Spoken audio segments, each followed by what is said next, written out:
Thank you for having me. And we will take the first question from Jeff Wagenheim with ESPN. Jeff, please go ahead.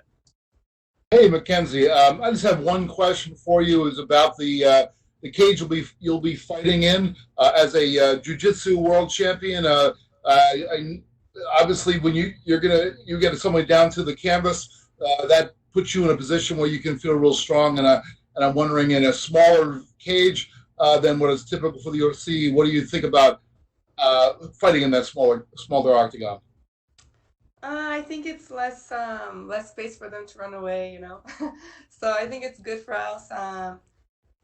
Mostly the people that fight me, their strategies like to get in and get out and keep the space. So, smaller octagons, less space to run around and be able to take it down. So I'm happier about that.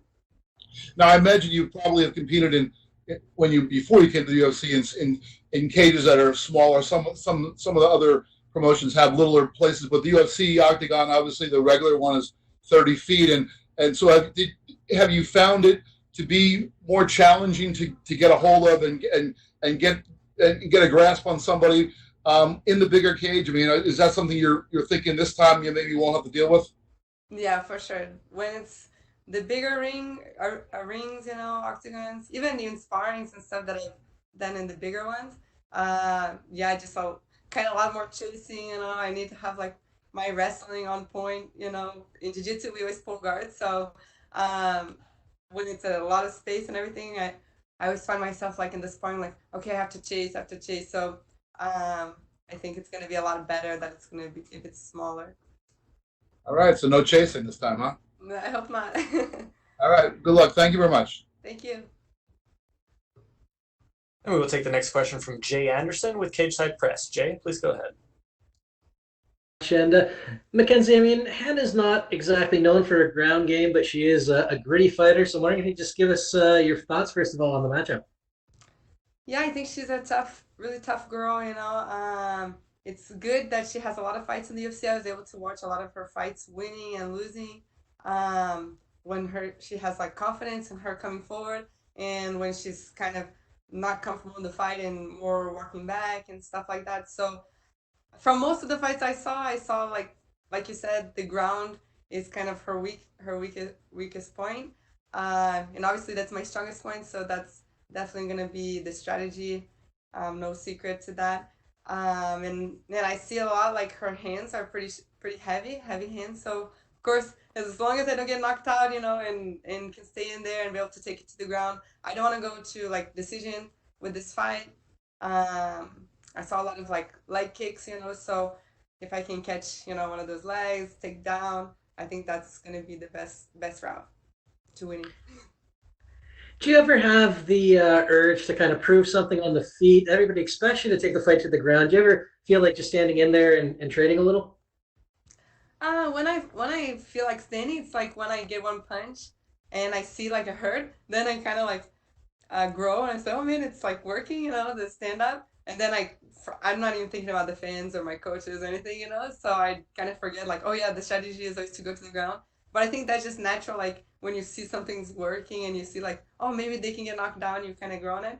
But I don't feel anything to prove that everyone's gonna always criticize no matter what. So I don't really like try to prove too much my stand up. The only thing is I really like try to work my stand up a little bit because I think everyone who fights me, the whole camp, is like just defense, ground defense, takedown defense. So just want to work my stand up so they respect my stand up and then make it easier for me to take them down, But um, yeah, I think that's the only reason why I end up doing stand up sometimes and going away from my jiu-jitsu is because like or I feel their takedowns are so good or maybe I hit one good one and then I kind of like get too excited. Now, I mean, I know you've lost before in jiu-jitsu competition, but you're coming off your first loss here in MMA. Does that change the motivation for you? Does it light a fire under you? Yeah, definitely it sucks to lose, as my like I said, I've lost before in jiu-jitsu, but it's way more common that you like can lose one day like in the weight class and then in the same day you come and win the absolute division and maybe even fight the same girl that beat you in your own division, so it's kind of like you moves on the results, fast. And then in MMA, I'm almost like the same amount of time as I was pregnant, like almost 10 months without fighting. And I understand, like because I lost, the priority obviously goes to the people who are winning, but um, definitely like gives like a fire, like, man, I don't want to be in this situation where like I don't have that much priority anymore, you want to be able to be the person that you can fight when you want to fight, ask for fights and all these things. So definitely like you kind of lose a lot of credibility and stuff like that. So it's different to go through that in MMA, but for sure I don't wanna have that anymore. I want to come back on the winning streak and really show all the potential I have. And last one for me, I mean, you mentioned your daughter. Does being a mother how change how you look at the pandemic and fighting right now? Because you're not just thinking about yourself now; you're also thinking about her. Yeah, I mean definitely like I thought it was good and bad fighting on during this whole situation, the coronavirus. I thought it was good because a lot of people are at home, and I thought like okay, a lot of people are gonna be watching. I think no one really has their best like cardio and gas tank right now, so I think it's a lot more technical fights and more best strategy, best technique, and things like that. Not necessarily like oh the better athlete in the whole rounds and things like that. So I thought this was a good time for me to really show like my potential, but also too, I never want to fight like oh because I need to make money, I need to pay the bills, I need to do these things. I have a daughter and I need to, that was never like my intention to get into MMA. I want to do it just because I love to be fighting and stuff like that. And I've been scheduled to fight since January, was a different opponent, and then it changed to Hannah, and then was pushed down to May. So even though I'm happy to be fighting and grateful that I'm able to have like my job, during these times, it's hard to, because it's like a long camp, and then like it's one person, and then change to, and it's different. I wasn't able to bring my daughter with me this time, and I don't know, it's the first time I'm away from her, so it was always good to know like okay, if I win, if I lose, whatever, my daughter's at the hotel waiting for me, and everything. So it's kind of mixed emotions. I'm happy, of course, grateful. Not everyone has like the ability to work right now and everything like that. So for sure, and I'm happy to be able to have a good platform. I think everyone's going to be watching. I know a lot of people all around the world are watching. But at the same time, it's definitely challenging to get through all this and really show like the best fighter I am, because I think no one who's fighting now is in the best camp possible. All right, Mackenzie, thanks very much for the time. Best of luck Saturday. Thank you. We'll take the next. We'll take the next question with Jim Varsalon with the Miami Herald. Jim, please go ahead.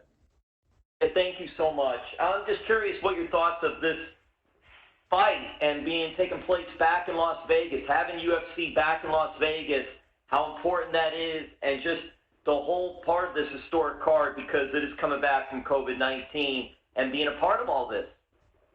Yeah, I'm really excited, to finally be here. I'm gonna be honest, I wasn't sure it was gonna happen, I was just waiting until like the ticket was in my hands, like okay, it's gonna happen, But of course, training, because you never know. Dana White is crazy, He makes the things happen anywhere around the world. So I'm really excited that it was able to be in Vegas. Of course, Vegas, like the athletic commission, is a little bit more strict than like Florida, for example. Like I couldn't bring my husband, my wife, and it's a little bit like a lot of quarantine and things like that.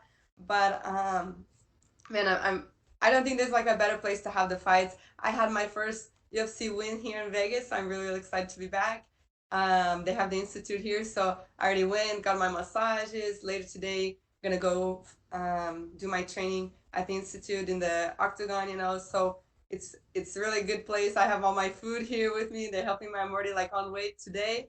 So it's definitely a good place to go through this whole process.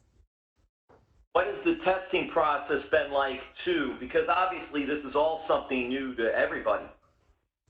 Yeah, I mean the UFC, they really doing such a good job to help all the athletes. I think I forgot a couple times. Like every morning we have to come in and get our temperature taken, and they're like calling me like, "Hey, it's before 11." I said, "Oh shoot, it's 11 or 10:55," and then I'm running down. So, but they're really helpful. We have our mask with us all the time, and yeah, it's good. Like they put the swab in our throat this time, as soon as we got from the airport. They said they didn't put on the nose because all the MMA fighters had broken noses, so it was a lot harder. But we have another throat swab tomorrow after the weigh-ins, and then we're like 24 hours locked down. So it's different. It's definitely different, you know. Of course, I wanted to like go and have a good meal after the weigh-ins and stuff. Even like on a girl standpoint, you know, I do my braids tomorrow, and then I'm gonna be like 24 hours with hair braids in, you know. So I just told them, oh, but I still have like two more trainings that I'll do with my hair. You know, I don't know if we'll be in by the time I fight, you know, and like, hey, that's what we gotta do. I said, okay, like, okay, let's do it. You know, gonna do our best. So it's definitely challenging, but you know, it's everyone is doing a good part of the team, is doing a good job. And Mackenzie, you talked about being a mom, and I hope I have the information correctly. Your daughter was born June of last year in 2019, and then you had a fight in October, like 4 months later, and obviously that didn't go your way. It did go unanimous decision. It went to a decision. Do you feel like it's easier, a little easier now that you've had almost a year, that you've been a mom and training? I know the COVID put things back, but do you feel like you're getting a better handle now because you were such a new mom? Not to make any excuses. Yeah, no excuses, you know. I mean, definitely think being a mom is a little bit more natural, you know, like when I'm not breastfeeding on this time, you know, so that's a little bit easier. I think just with Moa not all the time wanting to be on me, you know. Of course, back then she slept a lot more. Now it's like even during the training, everything was she's running around. I have to like control her a little bit more, but now she understands, you know, yes, no, and these things. So I think it's definitely and because of the coronavirus we go like the academy and then straight home. So I'm spending way more time with her during camps. I think most of the fighters they talk. One of the things they talk about is when they have camp, you have like less time with your family and you're kind of more stressed and all these things. And with the coronavirus, it's a little bit opposite. You know, I have way more time with her and my husband. So and I think yeah, just being a little bit more you know mature as a mom, it's a lot easier to do everything and juggle the training and being a mom. And we got to get back out there surfing too, right? Yeah, Huntington Beach where I live, it's just the only beach that wasn't closed the whole pandemic time. So we live on Huntington Beach and able to surf too. So it's crazy. Thank you so much. Thank you. And we'll take the next question from Adam Hill with the Las Vegas Review-Journal. Adam, please go ahead. Yeah, you were talking about being more ready now and kind of understanding that balance of motherhood and fighting and everything else. Do you wish you would have waited longer to take that fight last time? No, definitely not. I feel so good with my decision to have fought. Then, you know, I know people who get injured like knee surgeries and they stay out a long time. And I never been like I have knee surgeries before, but in MMA I never took since my first MMA fight to my seventh fight was always like every 2 months I was fighting. So I had never been like a long time away from fighting. It was kind of everyone saying the ring grass, you know. I don't know if it was like real or not, you know. So I said, man, the sooner I can be back in fighting, the better, you know. And I did everything I could to make sure I didn't miss weight since my last fight before being pregnant. I had missed weight, and everyone, oh, of course, after you're pregnant, you're not gonna make weight even more, and all these things. So I really dedicated myself 100% to that fight. I was as best prepared possible as I could be. Amanda was just the better fighter that night.